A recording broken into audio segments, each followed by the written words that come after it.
Okay? So for all the differences that allow you to identify the person next to you, you have even more that run your body. We have different manifestations of enzyme systems that determine what your cholesterol is, what your LDL is. But something I'm going to mention several times today is that your genetics is your predisposition.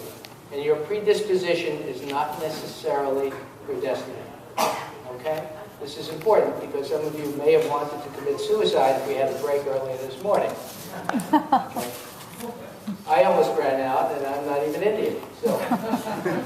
So this is very important. You can change your destiny. You may not be able to change your eye color, but most, 90% of coronary disease is preventable, and even when you have risk factors or even when you have disease, death from coronary disease is not inevitable. Next slide. Now, we know about this in great detail. I'm not going to dwell on it, but I just want you to know that metabolic syndrome has replaced high cholesterol as the leading cause of death of coronary artery disease. Next slide. Again, this is just to show you that the concepts are pretty much the same, using Caucasian concepts, except the waist difference is narrower in people of Indian descent, and believe it or not, in people of Chinese descent, actually 31 inches may be high for men. I have a patient with full-blown metabolic syndrome and a waist of 30 inches. He's very, very thin and has a little bit of a belly, and his numbers are completely out of whack. Next slide. Again, it's the deep fat. The question was asked about liposuction. There's some suggestion that actually the risk becomes worse if you have liposuction. Why? Because you remove subcutaneous fat. And so when you eat too much, when there's a calorie imbalance, you deposit fat in the remaining fat cells. And some of those are deep mesenteric. So you may actually make things worse by diverting the calories you eat into the deep mesenteric fat. Next slide, please.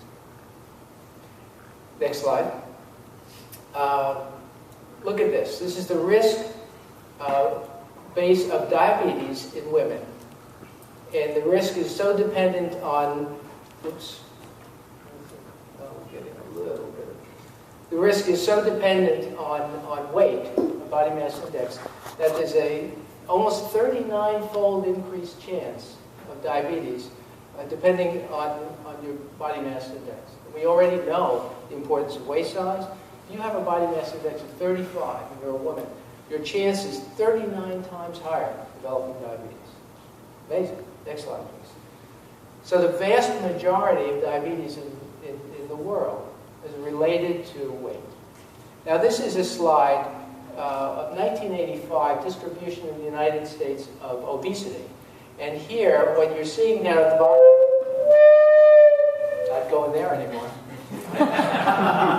What you can see down at the bottom is that there are three little boxes. The pale box, the data, the light blue, less than 10% in that state are obese. Okay? And the dark blue, 10 to 14% in the state are obese. Now this is the pattern in 1985. Next slide. Let's go to 5 years later. Look how many dark states there are. Okay? We're not talking about Democrats and Republicans here. We're talking about obesity. And now look at the percentage of states with at least 10 to 14% who are obese. Next slide. 5